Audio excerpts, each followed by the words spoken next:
কুঁদরি অনেকেই খেতে চায় না, কিংবা আপনারা একঘেয়েমি রান্না খেয়ে বোর হয়ে যাচ্ছেন, তাহলে ঝটপট করে বানিয়ে নিন কুঁদরির এই দারুণ স্বাদের রেসিপি। এত টেস্টি হয়, দুপুরবেলা ভাতের সাথে এই রেসিপিটি থাকলে আপনারা মাছ মাংস খেতে একেবারেই ভুলে যাবেন। এটা ভাত কিংবা রুটির সাথে দুর্দান্ত লাগে। আমি খুব সহজ পদ্ধতিতে করে দেখাবো, আর এটা অসম্ভব টেস্টি হয়। বড় থেকে ছোট সবাই কিন্তু চেটে পুটে খেয়ে নেবে। একবার বানালে কিন্তু বারবার বানানোর অনুরোধও আসতে পারে। বন্ধুরা, আপনারা তো অনেক রকমভাবে কুঁদরি বানিয়েছেন, তবে এইভাবে যদি একবার বানান, আশা করছি আপনাদের ভীষণ ভালো লাগবে। যে সকল বন্ধুরা আমার এই ভিডিওটি দেখছেন, তাদের কাছে অনুরোধ রইল আমার এই রেসিপিটি সম্পূর্ণ দেখার জন্য। নমস্কার বন্ধুরা, ইজি কুক চ্যানেলে আপনাদের সবাইকে স্বাগত জানাই। চলুন শুরু করছি। এই দারুণ স্বাদের মশলা কুঁদরি বানানোর জন্য আমি এখানে প্রায় 250 গ্রাম কুঁদরি নিয়ে নিয়েছি। আপনাদের পরিমাণ অনুযায়ী কুঁদরির পরিমাণটা বাড়িয়ে বা কমিয়ে নেবেন। এবারে কুঁদরিগুলোকে বেশ ভালো করে ধুয়ে আমি পরিষ্কার করে কেটে নিয়েছি। দেখুন, ঠিক এইভাবে আমাদের কুঁদরিগুলোকে কেটে নিতে হবে। দুদিকে একটু একটু কেটে দিতে হবে, দেখুন, যাতে আমাদের এই কুঁদরির মধ্যে মশলা ঢুকে কুঁদরিটা টেস্টি হয়। তাই এই প্রসেস অনুযায়ী কেটে নেবেন। এবারে আমি মূল রান্নার জন্য গ্যাসের কাছে চলে এলাম। গ্যাসে কড়াই বসিয়ে দিলাম। কড়াইটা বেশ গরম হয়ে গেলে তাতে আমি পরিমাণ মতন সর্ষের তেল দিয়ে দিলাম। এই রান্নাটা অবশ্য সর্ষের তেলে করলে ভীষণ টেস্টি হয়। যাতে তেল ছিটকে না আসে, তার জন্য সামান্য একটু হলুদ দিয়ে দিলাম। এবারে কেটে রাখা কুঁদরিগুলো দিয়ে একটু নাড়াচাড়া করে নেব। এবারে দিয়ে দেবো স্বাদ মতো নুন। যদি কেউ নতুন রাঁধুনি আমার এই ভিডিওটি দেখে থাকেন, তাদের জন্য টিপস রইল, যদি গরম তেলের মধ্যে সামান্য একটু হলুদ দিয়ে দেন, তাহলে তেলের ছিটেটা একদমই কম আসে। তাই যখনই আপনারা কোনো কিছু গরম তেলের মধ্যে ছাড়বেন, একটু হলুদ দিয়ে দিতে পারেন। গ্যাসের ফ্লেম লো টু মিডিয়াম আঁচ করে কুঁদরিগুলোকে বেশ ভালো করে ভাজা হতে দিলাম। আর অপর দিকে আমি একটা মশলা বানিয়ে নেব। তার জন্য মিক্সি গ্রাইন্ডার জার নিয়ে নিয়েছি। একটা বড় সাইজের পেঁয়াজ দিয়ে দিলাম, 7-8টা রসুন দিয়ে দিলাম, আর দিয়ে দেবো 1/2 ইঞ্চি মতন এরকম ছোট ছোট আদা টুকরো করে নিয়েছিলাম, দিয়ে দিলাম।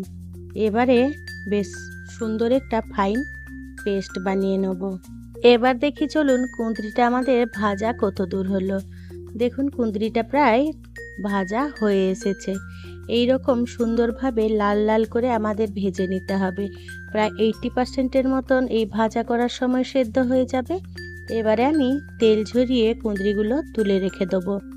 আমার এই রেসিপিটি যদি কোনো বন্ধু ফেসবুক থেকে দেখে থাকেন, তাহলে আমার এই পেজটিকে লাইক ও ফলো করে দেওয়ার জন্য অনুরোধ করছি। কথা বলতে বলতে তেল ঝরিয়ে আমার সমস্ত কুঁদরি তুলে নিয়েছি। এবারে ওই তেলের মধ্যে আমি ফোড়নে দিয়ে দেবো একটা শুকনো লঙ্কা, 1/2 চামচ জিরে, 2টো এলাচ, কয়েক টুকরো দারচিনি, আর সামান্য একটু হিং।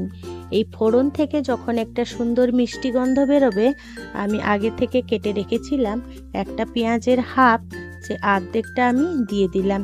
দিয়ে বেশ তেলের সাথে বেশ ভালো করে নাড়াচাড়া করে একটু কালার চেঞ্জ আসা পর্যন্ত একটু ভাজা করে নেব। এবারে পেঁয়াজের কাঁচা গন্ধ চলে গেলে আমি এখানে 1/2 চামচ মতন চিনি দিয়ে দিলাম, আর দিয়ে দিলাম 1/2 চামচ মতন কাশ্মীরি লাল লঙ্কা গুঁড়ো। এবারে সমস্ত উপকরণগুলোকে বেশ ভালো করে নাড়াচাড়া করে একটু ভেজে নেব।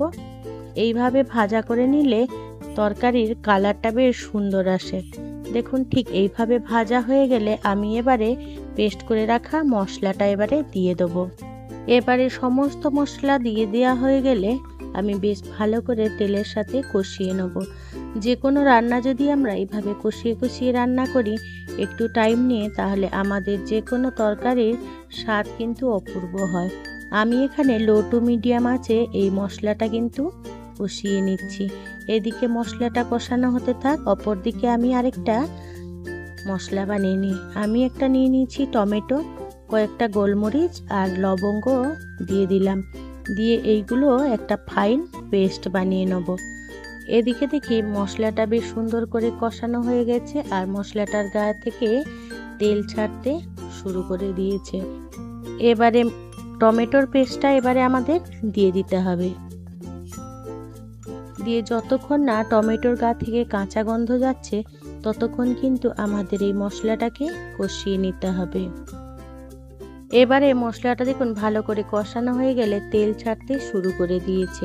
এবারে কিছু গুঁড়ো মশলা অ্যাড করব। দিয়ে দেবো 1 চামচ মতন জিরে গুঁড়ো, 1.5 চামচ ধনে গুঁড়ো আর পরিমাণ মতন হলুদ গুঁড়ো।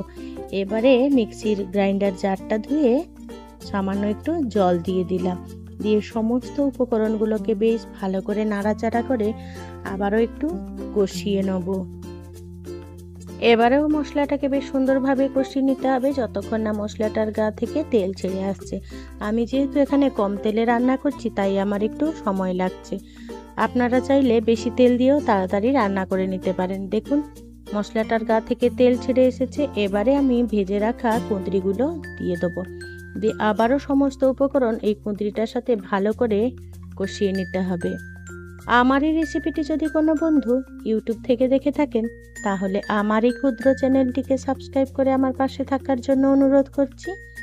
আর পাশে থাকা বেল আইকনটি কিন্তু ক্লিক করতে ভুলবেন না। ওটা কিন্তু অলে দিয়ে দেবেন যাতে আমার দেওয়া সমস্ত ভিডিও নোটিফিকেশান আপনারা খুব সহজেই পেয়ে যান। তার জন্য কথা বলতে বলতে আমার কুঁদরিটা দেখুন বেশ সুন্দরভাবে কষানো হয়ে গেছে। আর কেটে রাখা হয়েছিল বলে কুঁদরিটার মধ্যে বেশ সুন্দরভাবে মশলাটাও ঢুকে গেছে। এবারে আমি এখানে অ্যাড করে দিলাম 1 কাপের মতন গরম জল। দিয়ে সমস্ত উপকরণগুলোকে বেশ ভালো করে নাড়াচাড়া করে আমি মিশিয়ে নেব। দিয়ে এটাকে ঢাকা চাপা দিয়ে আমি রান্না করে নেব যতক্ষণ না আমাদের এই কুঁদরিটা খুব সুন্দরভাবে সেদ্ধ হচ্ছে। আমি প্রায় 5 মিনিট মতন রান্না করে নিয়েছিলাম। 5 মিনিট পর ফিরে এলাম। দেখুন বেশ সুন্দরভাবে আমার কুঁদরিটা সেদ্ধ হয়ে গেছে। এই তরকারিটা কিন্তু বেশি ঝোল ঝোল ভালো লাগবে না, একটু গা মাখো থাকলে বেশি ভালো হয়। আর আপনারা যদি ঝোল খেতে পছন্দ করেন তাহলে সেইভাবেই রাখবেন। এবারে 1/2 চামচ মতন গরম মশলা গুঁড়ো দিয়ে দিলাম আর 1/2 চামচ মতন ঘি দিয়ে দিলাম। দিয়ে সমস্ত উপকরণগুলোকে বেশ নাড়াচাড়া করে বেশ ভালো করে মিশিয়ে নেব। আপনাদের কাছে অনুরোধ রইল এইভাবে কুঁদরি একবার বানিয়ে দেখবেন। আর যদি বানান আপনাদের সেটা কেমন লাগলো অবশ্যই আমাকে কমেন্ট বক্সে জানাবেন। এবারে আমি গ্যাসের ফ্লেম অফ করে রেখে দিয়েছিলাম। রেস্টিং টাইমের পর ফিরে এলাম। দেখুন কতটা শুকনো হয়ে এসেছে। ঠিক এইভাবেই আমাদের টেক্সচারটা থাকলে খুব ভালো হয়। এবারে আমি পরিবেশন করে নেব। আমি আমার মতন করে পরিবেশন করে নিচ্ছি, আপনারা আপনাদের পছন্দ মতন পরিবেশন করে নেবেন। বন্ধুরা আজকে আমার এই রেসিপিটি আপনাদের কেমন লাগলো সেটা কিন্তু কমেন্টে জানাতে একেবারেই ভুলবেন না।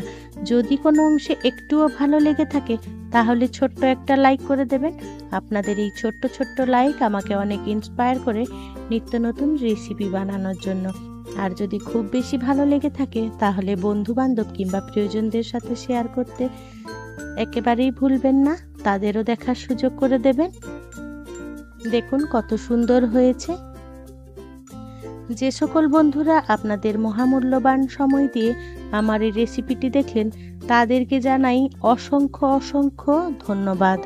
আপনারা ভালো থাকবেন, সুস্থ থাকবেন। দেখা হবে পরের কোনো নিত্য নতুন রেসিপিতে।